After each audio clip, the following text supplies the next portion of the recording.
Right, so we're live. Fix It Friday for 29th of July.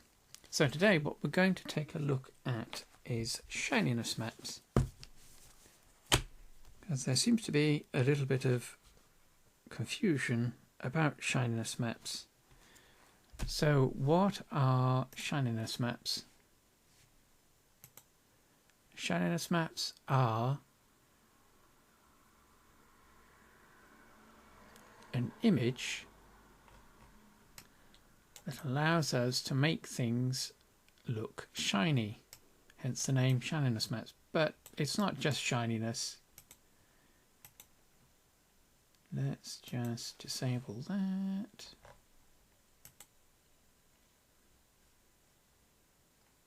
So the effect is shininess, but what we're essentially doing is simulating a surface property, in the sense that shininess can be used to represent something that actually is shiny, like gloss paint or jewelry or something metallic, or it can be used for something like indicating a worn or polished surface. So in the case of fabric, this might be a shiny fabric that's making up this gilet or body warmer.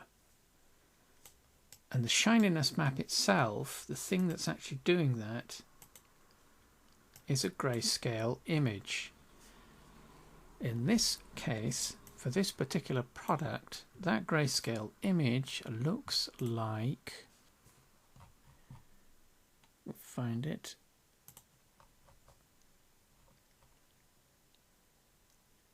there, where is it? It looks like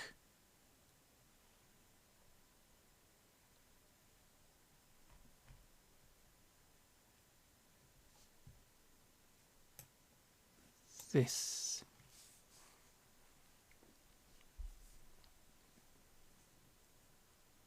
So it looks like this. This is the shininess map for this product. So although you might not necessarily be able to see it, there is a subtle, hang on, let me just load in Creator, a tool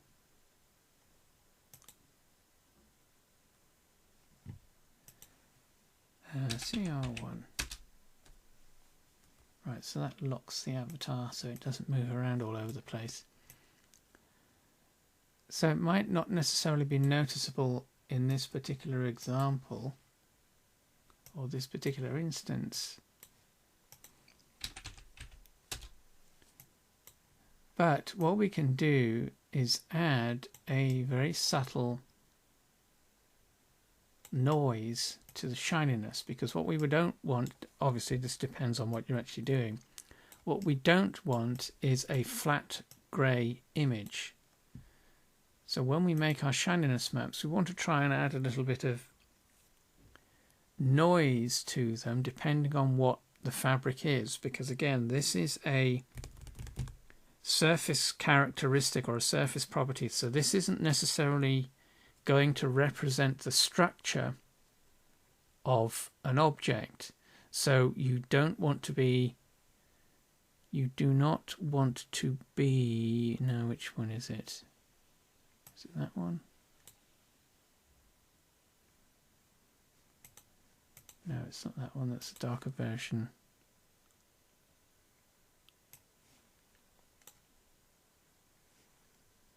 That's noise. Might not be able to see it due to the compression of the video. But essentially, what we don't want to be using is just a desaturated shadow or shading map. We want to make sure that we're actually doing something like this, tick, as opposed to something like this. And the reason for doing that is that the the shininess feature, the function, it uses white as highlights, so those are going to be the most shiny or polished surfaces, and black will be matte, so those will be dull. So for something like this, if you just convert or desaturate a diffuse image, so do we have a diffuse image somewhere? Let's just try desaturating this normal map. So let's say we used, this was a diffuse color, so our object was actually this sort of bluey purpley color. So if we desaturate this, now where do we do that? Nope, nope.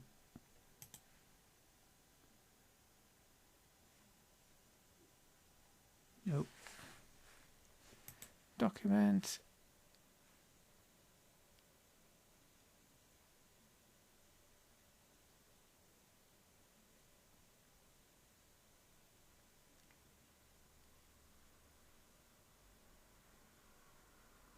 Where is it? Is this where we're searching for the gorilla in the image again?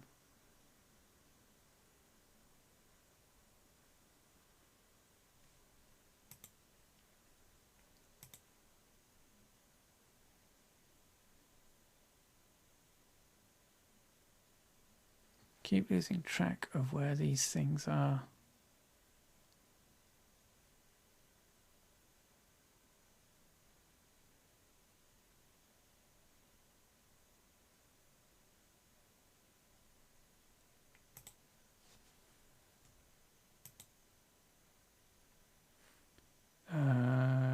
Let's just go with grayscale 8-bit convert. So if we do that, what we've got is a grayscale image and all the color values. So again, white is the highest, so brightest areas, and black is the darkest. So what we end up doing is creating a shininess map that doesn't necessarily reflect the surface characteristic of the material. What it's doing is incorrectly interpreting, well, it's actually correctly interpreting, but relative to the effect that we're trying to achieve, what we end up with are matte areas and bright areas and variations in between for the rest of the grey.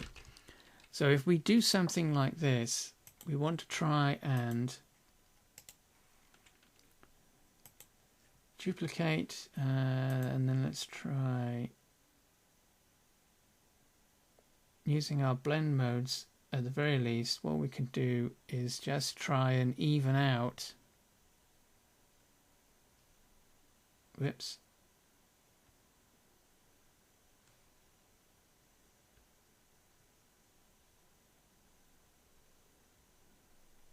some of the tonal variation, so that we flatten the image out a little bit more. It can be quite tricky. Let's duplicate that again. Let's try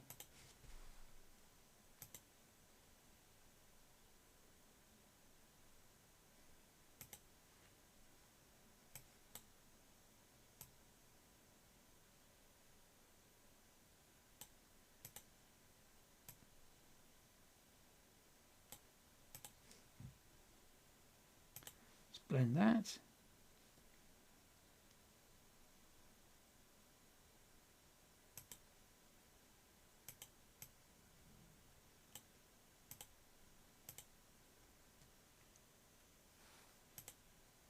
So depending on your editor of choice, if you're going to use a desaturated diffuse image, you want to try and flatten it as much as possible.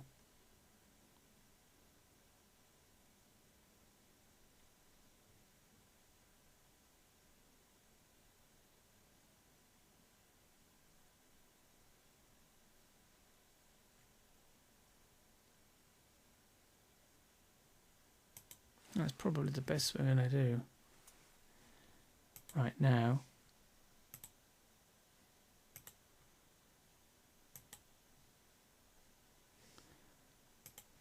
So we get that compared to that. So this doesn't tell us anything in terms of surface characteristics of the material, but it is giving us some structural information, which we generally want to try and avoid. But so let's just save this, export, and see what this does. PNG.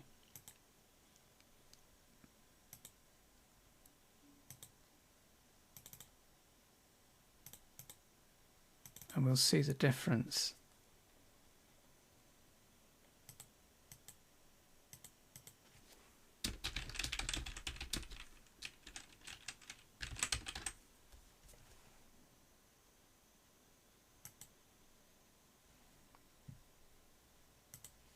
So in Studio, let's bump the shininess up a little bit.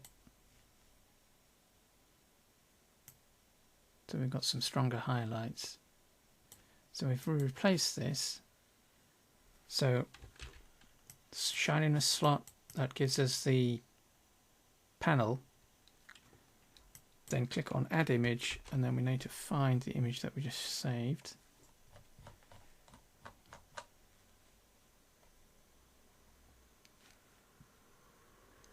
That one. Preview.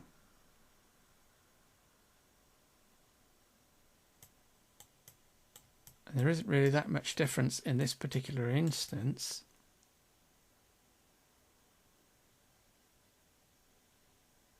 But that does give us slightly less shiny effect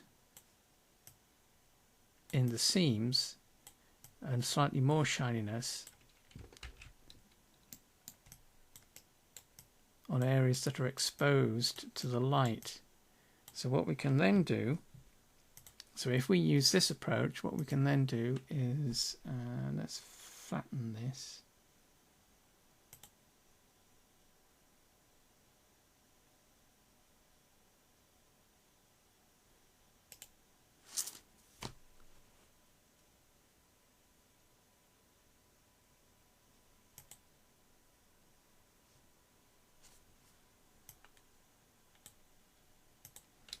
Copy.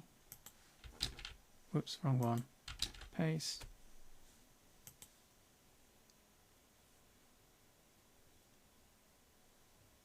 Let's do overlay. Save as.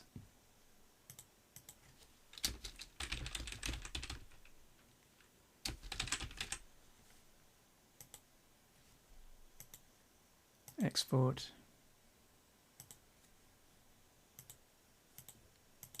Test 2. If we load that, so this is what we've got.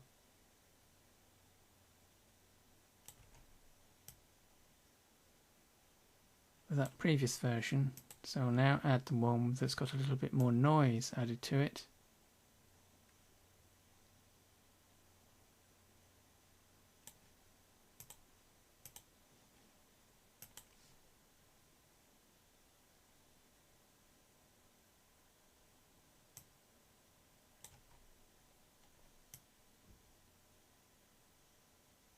You might not be able to make it out, but in some of the areas where there aren't strong highlights, we've got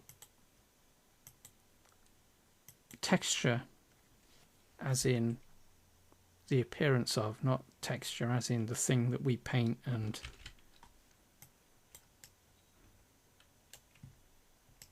so it adds a bit more interest. So if we increase the contrast of that, we might be able to increase the visibility of the effect.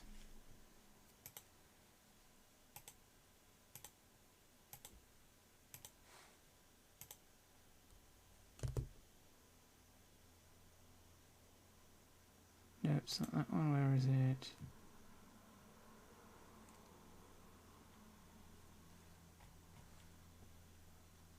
There we go. Brightness, contrast.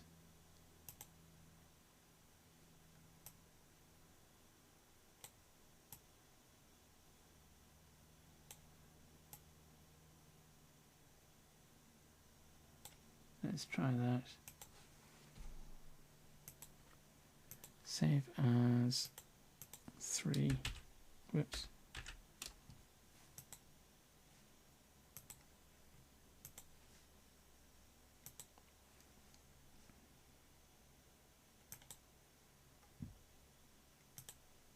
So if we bring this one in,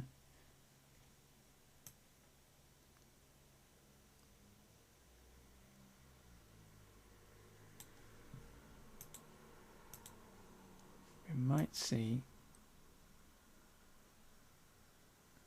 yeah, so it's a little bit more obvious.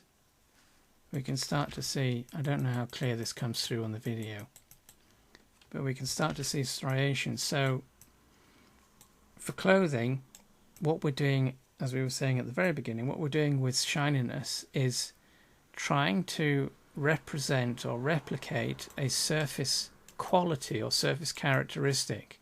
We're not necessarily doing anything structural in terms of when we use a diffuse map. If we're going to use a diffuse map, we want to try and flatten it as much as possible so that we reduce the strong highlights. So we're trying to even out the map as much as possible so that we create a uniform look that doesn't have strong shading and shadows, but we still may, so we've got slight areas of highlight, slight areas of darkness, and those can be useful. We just want to try and avoid making those too strong by just desaturating our diffuse. That's not what we want to do. So that's the basics of shininess in terms of what it is, how they should be constructed. So ideally we want things like this rather than this.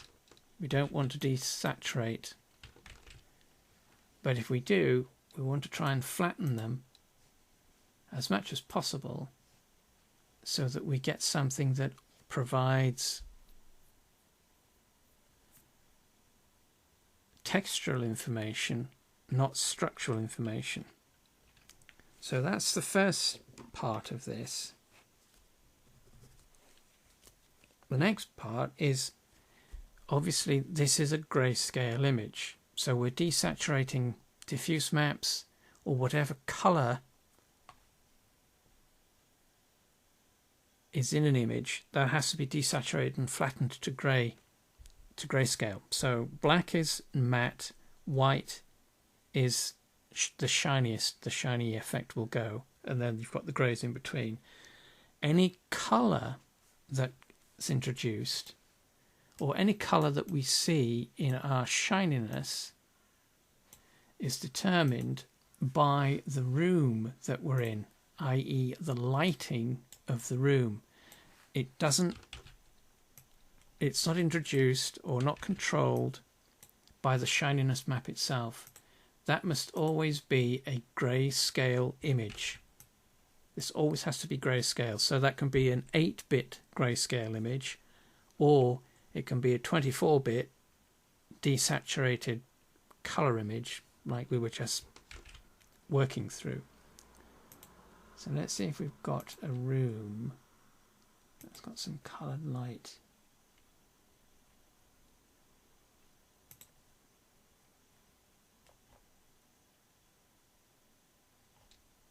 Let's try that one.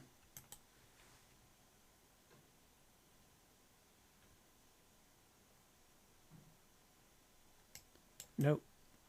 And what you'll notice in this particular room as well is both the normal map and the shininess map, those two effects have just been killed. So we're in a room that uses ambient only lighting. There's no light source in this room. So you can place your you can place your shininess map, your normal map, and whatever other effect you want. If those are dependent on the scene lighting, the lights in the scene, they will not work.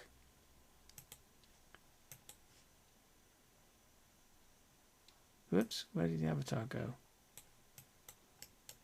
So we've just enabled iridescence. That thankfully does work. So that's a bit weird why that would work, but the other ones don't.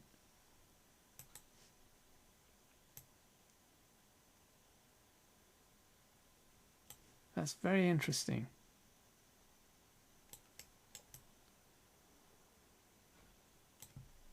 So this is an ambient lit room. So there's no light source and it's just ambient light.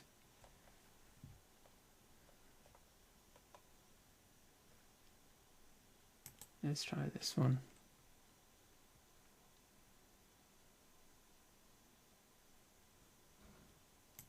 Yeah, see? This one's got lighting in it. So we've got blue at the front, pink at the back. So our shininess is being tinted by the colour of the light that's in the room. So your shininess map itself should always be grayscale, because that just determines how and where the shininess appears and how, relatively speaking, relative to the image itself, how bright each area is. So as we were saying, these lighter grey colours will be brighter than these darker grey colours. But the colour, the tint, is picked up on from the scene lighting.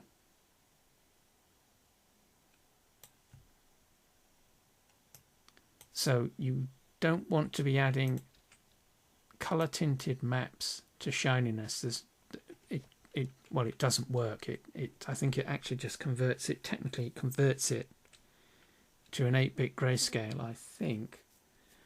So the overall effect is not influenced by any colour map that's placed in the slot itself. Again, it just comes from the room's lighting. So that's another thing. So you have to consider where the shininess map is going to be used. If it's used in a room that's ambient lit only, it'll not show. It won't show. It only shows in, or it only is rendered in rooms with light sources.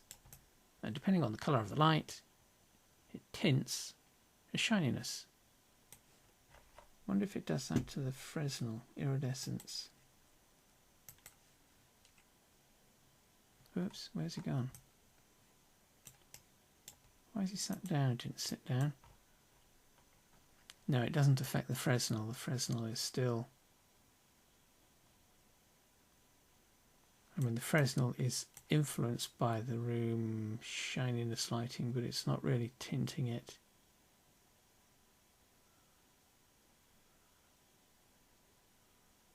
Oh, but that answers another question that cropped up. Shininess does work with normal maps. So we've got a normal map. So that's our normal map.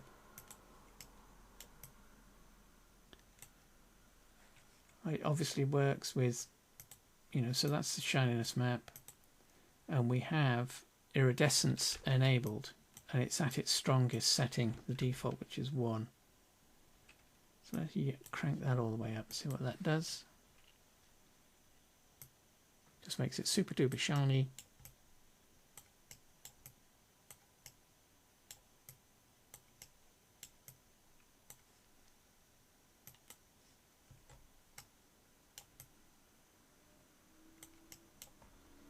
Could do with a way of rotating around the avatar where it's standing. That looks quite neat, actually.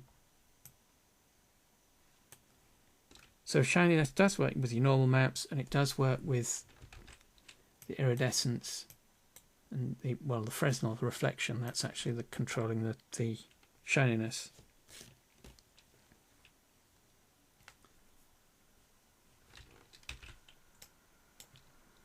So room lighting, and of course it does work with normal maps and iridescence. So the next thing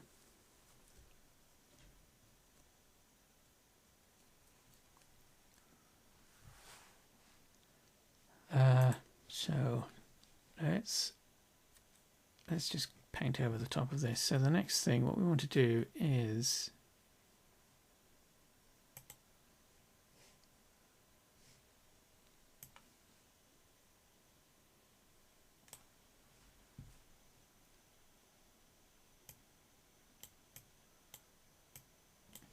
black,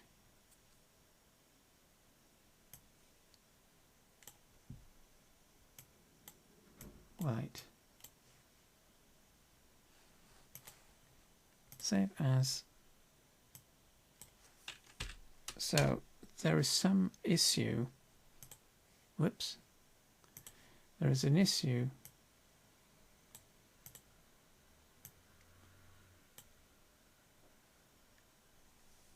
with these high contrast types of maps.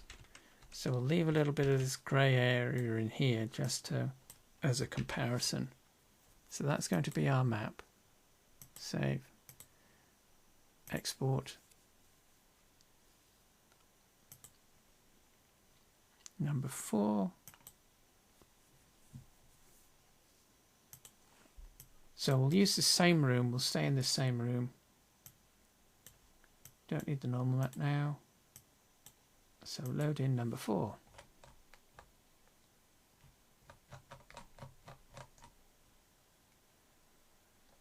There it is, number 4.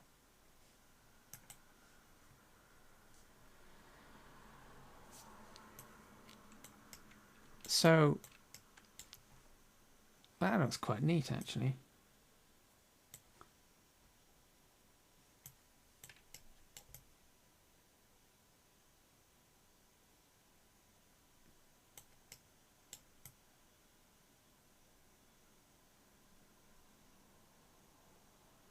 So we can see, where did we draw the, let's make this a little bit thinner.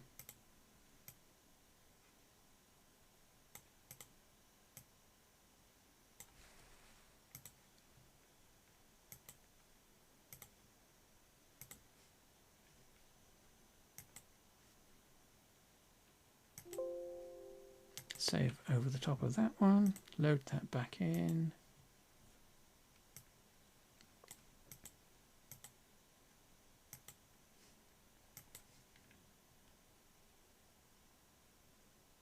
Right, so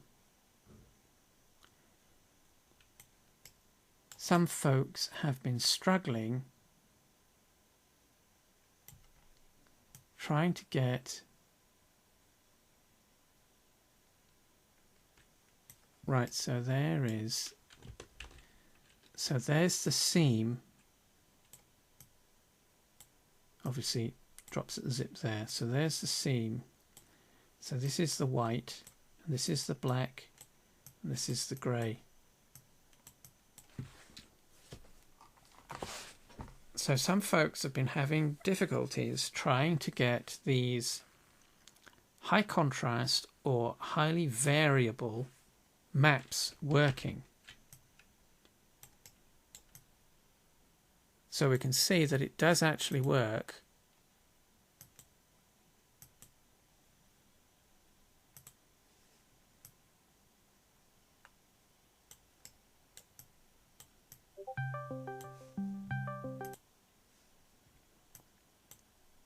So it does actually work, but you may have to be quite careful how you delineate your areas of high contrast. So for example, let's do a 50-50.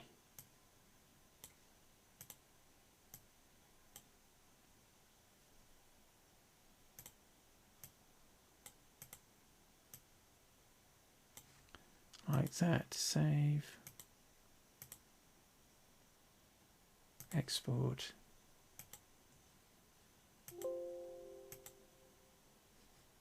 So that's our high contrast. You can't get it any more high contrast than that. So absolute black, whoops, absolute white.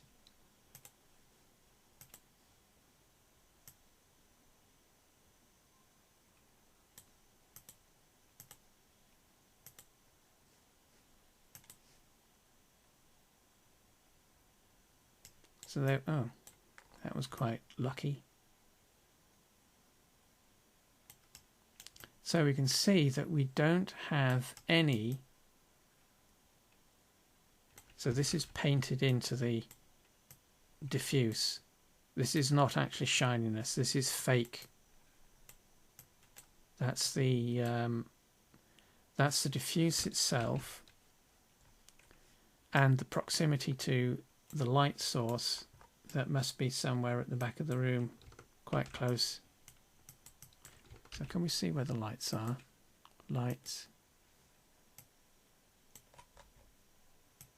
Right, so there's, yes, so there they are. So there's these two little pinpoints. Oh, and it shows us the colour as well. So that's the blue one, and that's the pinkish one. So those are relatively close. But the highlights that we're seeing are fake. They're not actually being caused by the Shininess map itself.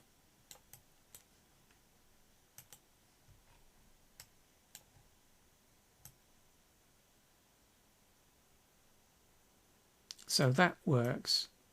Just a question of making sure that you have...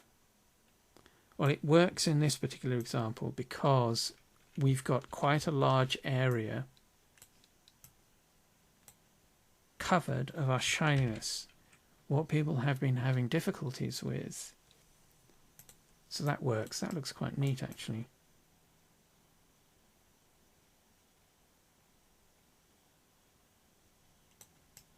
So if we, what happens if we, let's make the black one.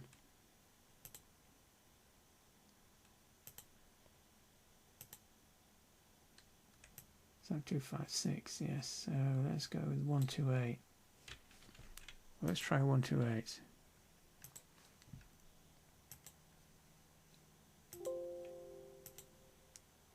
So this should get us shininess on this bottom half, but not nearly as aggressive as at the top.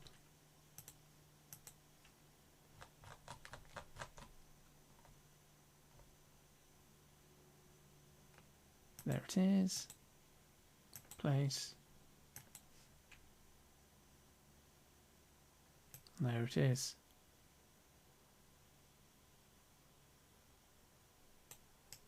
And of course we can control the effect by adjusting the Fresnel reflection.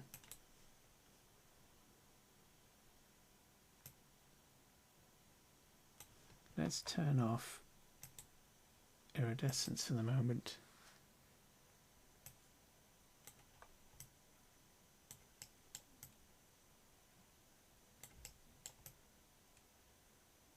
So that's the effect. If we turn off Fresnel completely,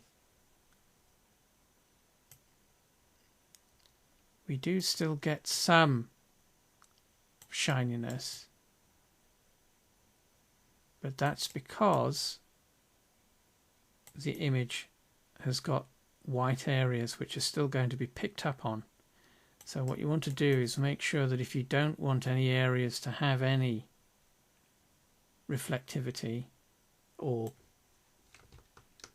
shininess, make sure your maps are completely black.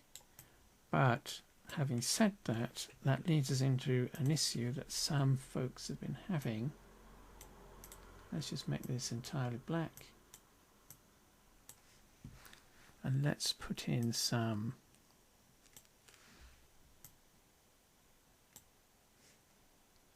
tiny heart shapes.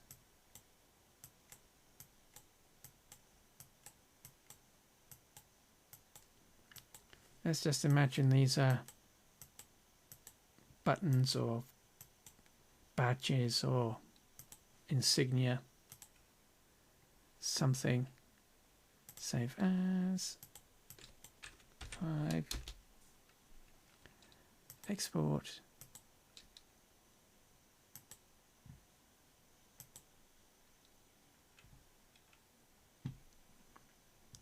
Let's load that in. So remember, we've turned off Fresnel, although we do have the Shininess map in place. So replace that. There it is. Preview. So we've now lost those areas. So we've got, essentially, we've got a black Shininess map and Fresnel reflection has been turned off. So these areas that were being reflective at the top here, and I think there was some little grommets being rendered around the seams, those have all gone. And we've also lost, or we also can't see any of those white spots. So let's turn up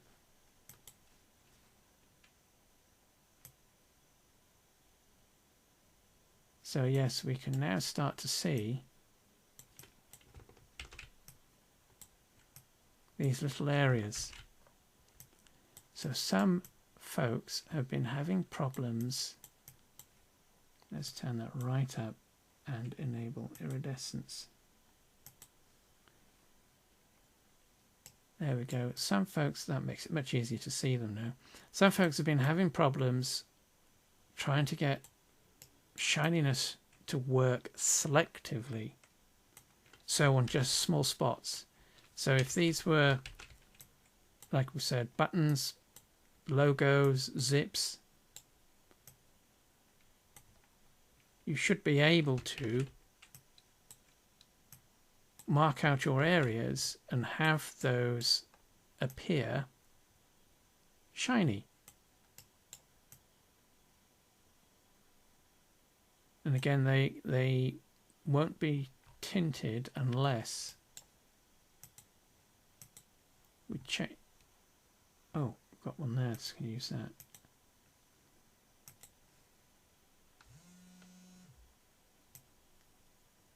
They won't necessarily be tinted unless you change the color of the diffuse, because they reflect obviously what the diffuse is doing.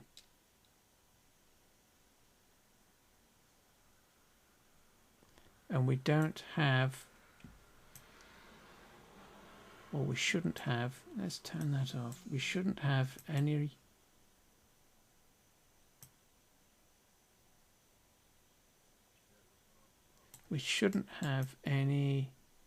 shininess on the black parts, and it doesn't look like we do. There is a slight change, but it's not shininess. Again, we're using a diffuse that has some baked in highlights, so we don't have to worry about those. But that works fine. And it should be the same for, let's just hide all of these.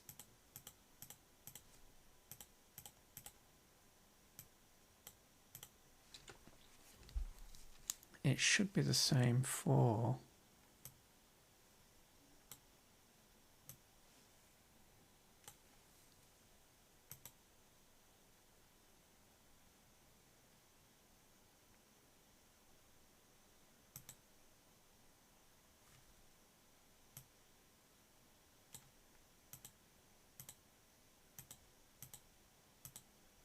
just noise generally. Where's that gone? Let's add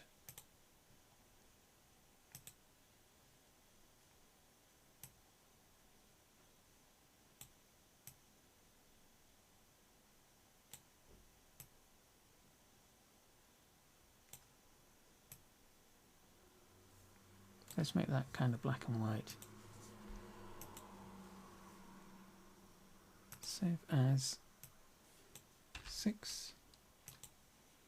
So this is all experimenting, just giving you a good idea of what you can be doing with your Shininess Maps. So just different variations of a theme.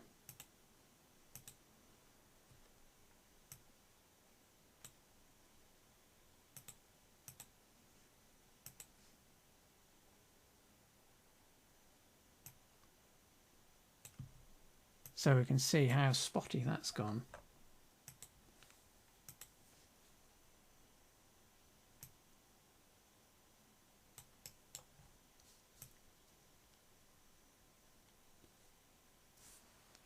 So we can quite clearly see we've got shiny areas and matte areas.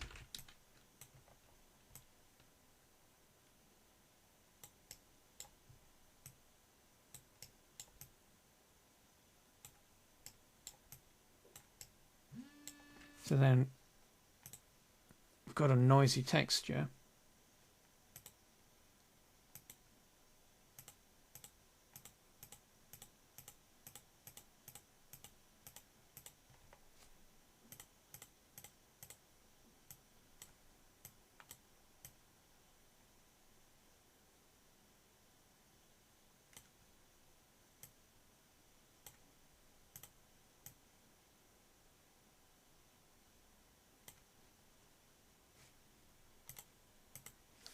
Need to change our hearts, are they?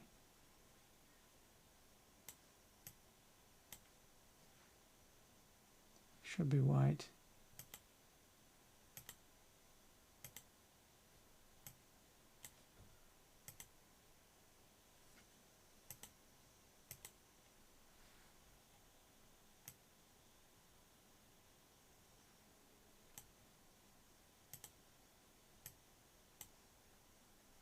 That's weird.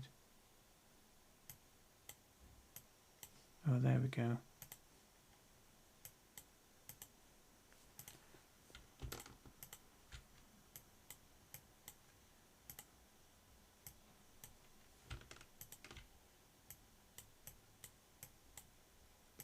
So we'll keep the contrast that we've got with the black and white underneath, but we've added these white hearts back on top to see how clearly that comes through.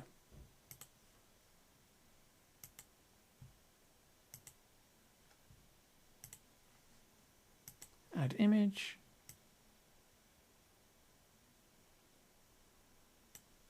Seven.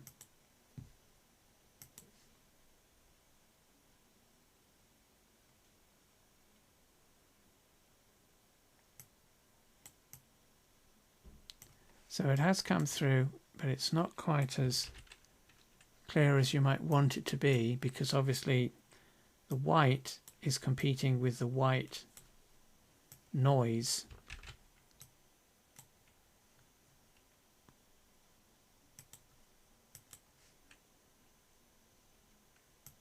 So what you might find you need to do with something like this is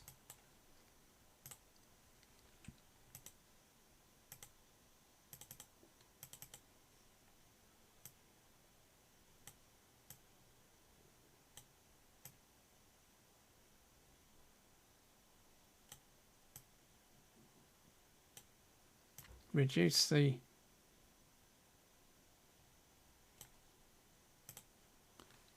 contrast, so you can either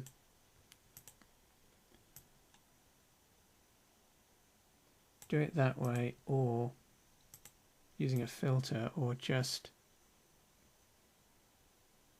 make the layer opaque. Save as 8. Export. Save as. Add.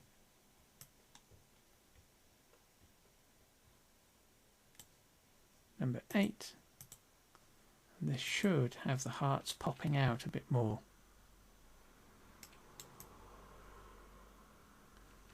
They do, but not quite.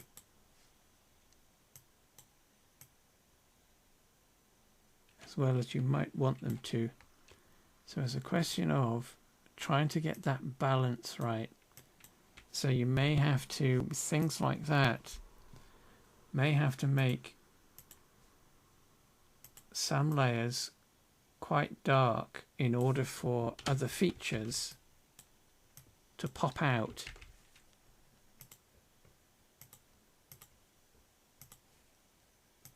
Whoops.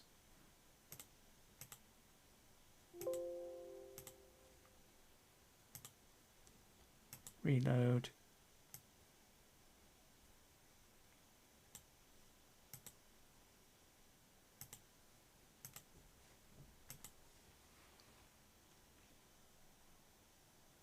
That's better. So effectively what we're doing is creating much more solid shininess areas using the hearts, but the rest of the image is just noise. But we still get a very subtle sheen, which goes back to what we were saying at the very beginning, which is you don't generally want to be using a flat color for your, particularly for clothing at least, for your shininess maps. Try and add some noise so that you are essentially representing a surface characteristic or a surface quality. So we're talking about wear and tear, glossiness, shininess, all the things that you might use shininess for, as opposed to just being a shiny fabric.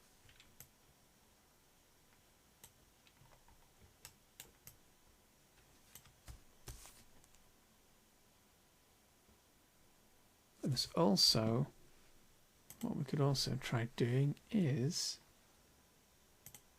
hide that. Don't need that.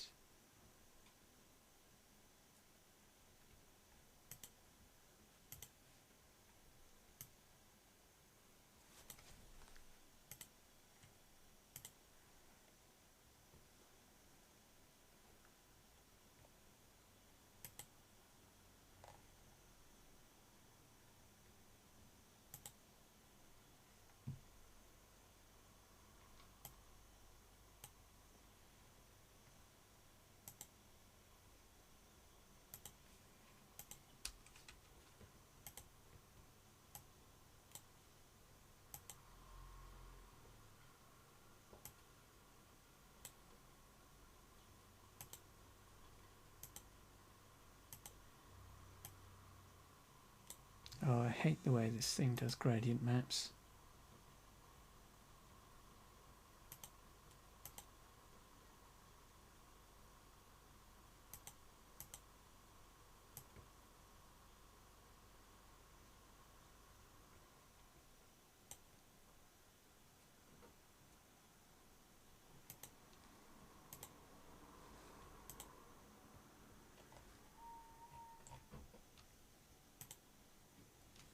Let's try.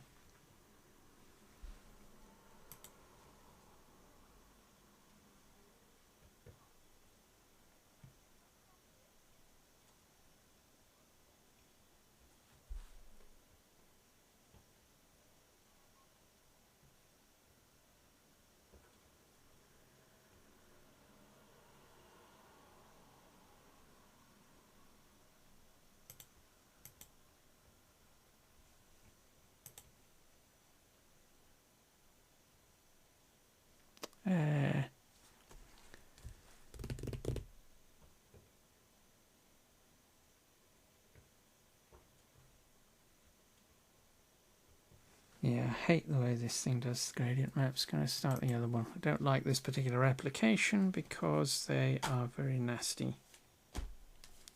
But it's easier to do.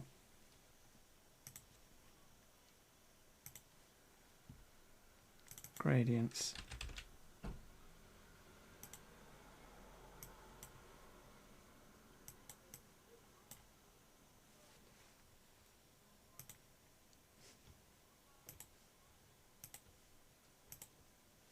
Whoops.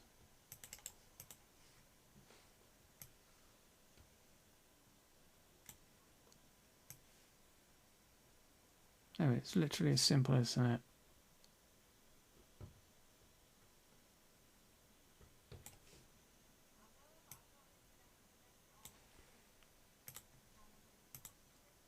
Save as.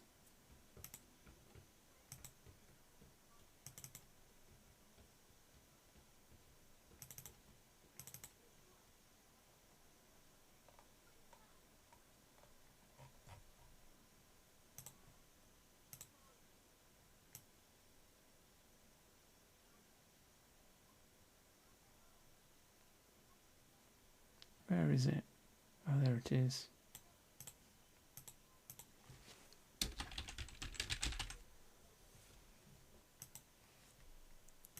Let's save as to flatten. So this is the other thing that was causing issue. So we might want to use a JPEG for this rather than a PNG.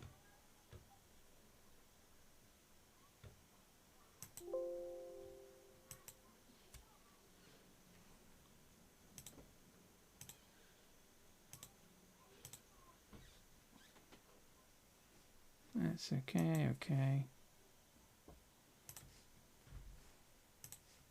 So we'll load this one. So that's a JPEG.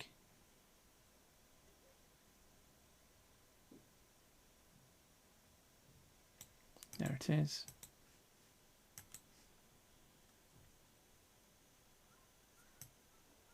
So there's our gradient. Oh, we can see it gradually fading off to nothing as we rotate around our object. So very shiny, the white, and then matte on this side. And again, we've got the same sort of thing that we can do. Hang on a second.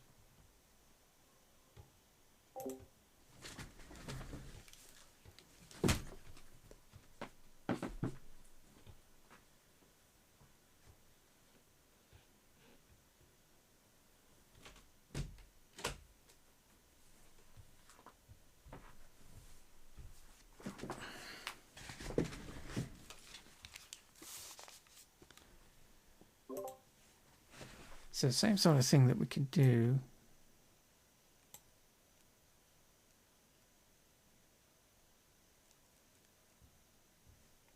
Let's actually, whoops, flatten that. Come on, flatten. Copy. Get rid of that. Paste. Align. Center. Middle.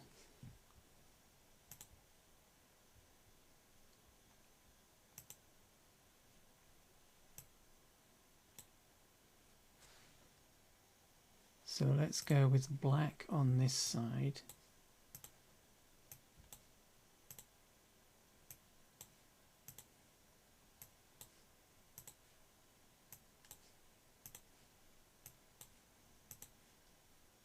And then white on this side. So save as.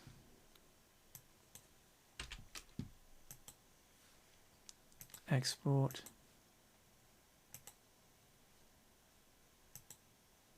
Oh.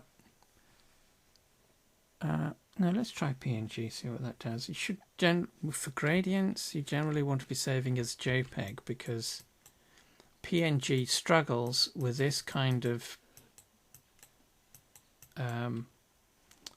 what's the word? Well, it's gradation. It struggles with gradients because PNG was not designed for this sort of image. You want JPEG for this, but if you use JPEG, you potentially introduce compression artifacts which will make patterns, unwanted patterns in the image appear. So we save that as a PNG. So that's what we had with our gradient. So matte on one side, and it starts to get shiny, shiny, shiny, shiny, shiny, shiny, and then super shiny on the white side.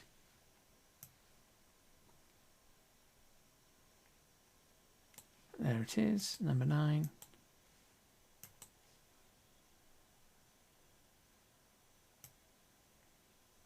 So we do have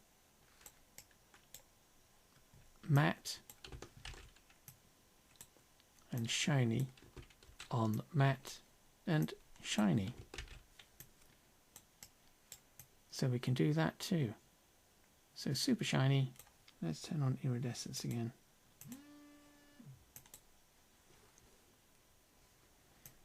So we can see that more clear. Oh, that looks quite futuristic. So shiny, shiny, shiny, shiny. Starts to fade out, starts to fade out, starts to fade out, fades to nothing, and then nada. Nothing on this side. So full shiny, no shiny. Full shiny, no shiny. So we can do that too.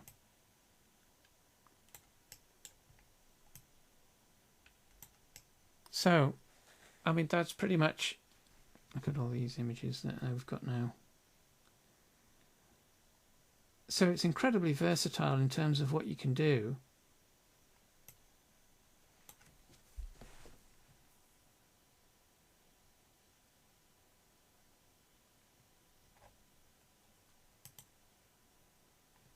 Oh, we need an emission map for that.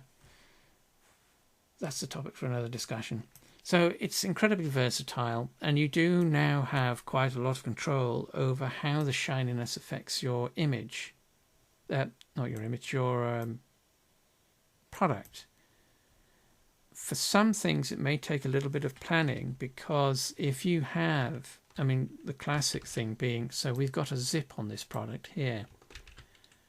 So if we want the zip to have a different level of shininess, because it's such a small area, I mean, it might be the same thing with buttons or the actual zip texture that's used for the zip itself. Those may be tricky because they occupy such a small area. Where's the original map? No, it's not that one, not that one. Let's close that. Because they occupy such a small area,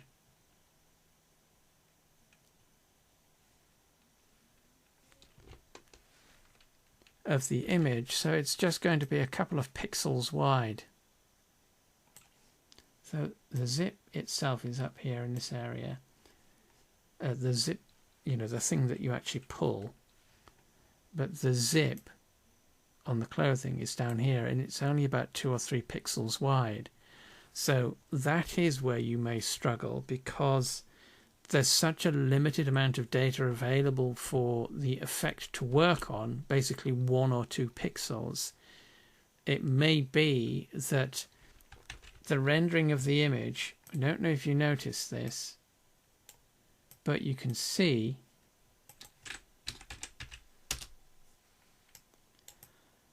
that we don't actually have a clear, clean edge around our object. There is a slight degree of bleed. So if you are dealing with small details, what you may need to do is, I mean, this makes your products a little bit more complicated to work with from a derivation point of view, but what it may mean doing, if you are a stickler for the detail, is UV mapping these sections to their own image and just making use of a larger, well, a dedicated larger image for these small details. But you do have to be careful that you don't end up with a texture density disparity. In other words, that what you end up with is a really highly defined area of your image compared to other areas. So what you end up with is something that looks incredibly detailed, so you'd have your zip, compared to something that looks slightly blurry. So you have to watch out for that issue when you do things like that. But if you do want to have greater detail in your maps, that's the way to do it, is to break things down or assign them to their own image and their own UV map. I mean, they could be the same part of the same mesh. It's just that you assign. Oh, we don't have anything. Hang on. So where is? So what you end up doing is, where is the Gillet?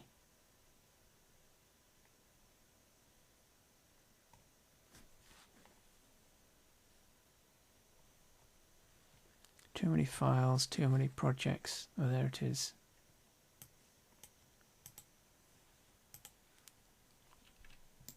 So what you would want to do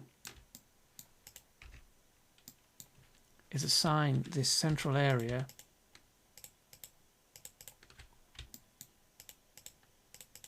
its own UV map. Whoops. So it would have its own material.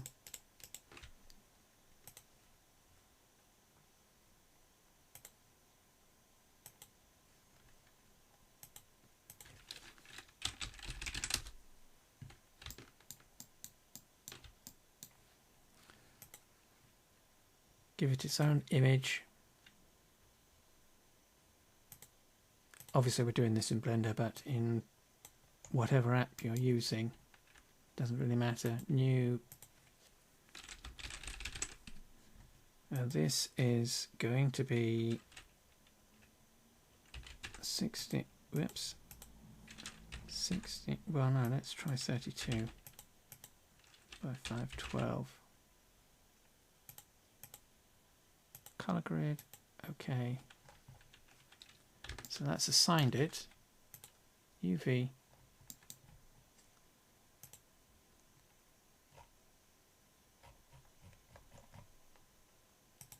Zipper. So that's smushed it down.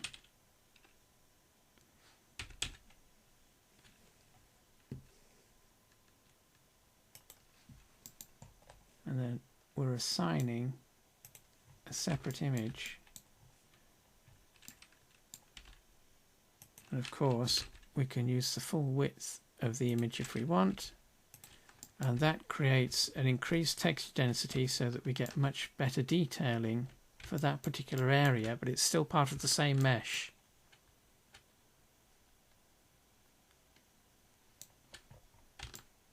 But that's one thing that you can do. And of course, when we export this, won't do it because it's rough and ready. But when you export this and get that into Studio, you then have another material here that you can assign different settings to via zip.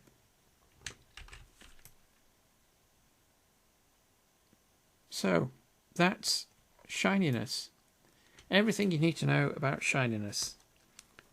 So they need to be grayscale, 8-bit or 24-bit desaturated color, so there should be no color information, no red, green, blue. It should all be black, grey, white. Or so black one extreme, white at the other extreme, and grey in between. They don't necessarily need to be the same size as your diffuse images. So that is one thing. That's an optimization. You can mix and match your tonal values to get the different effects that you want, and it will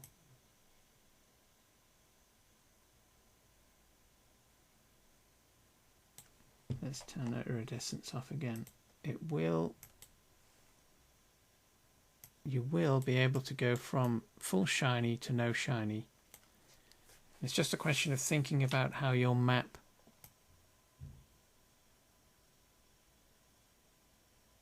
should work with the product that you are describing. And again, remember, your Shininess maps are describing a surface characteristic, not structure.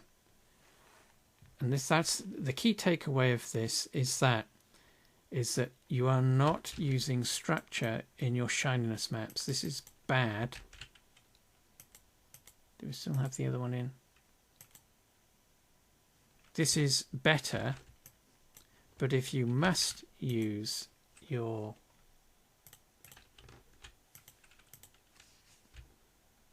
desaturated diffuse layers,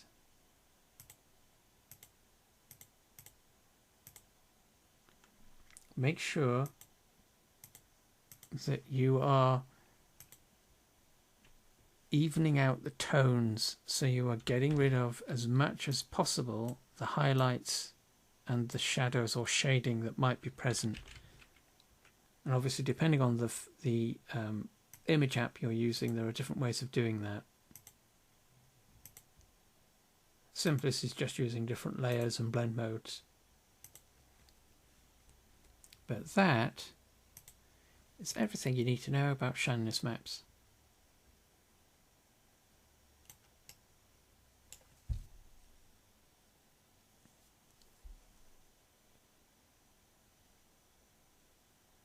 Right, so we'll call it quits there. So that's Fix It Friday for this week, the 29th of July. And next week we shall see you on the next Fix It Friday, which will be August. We're in August already.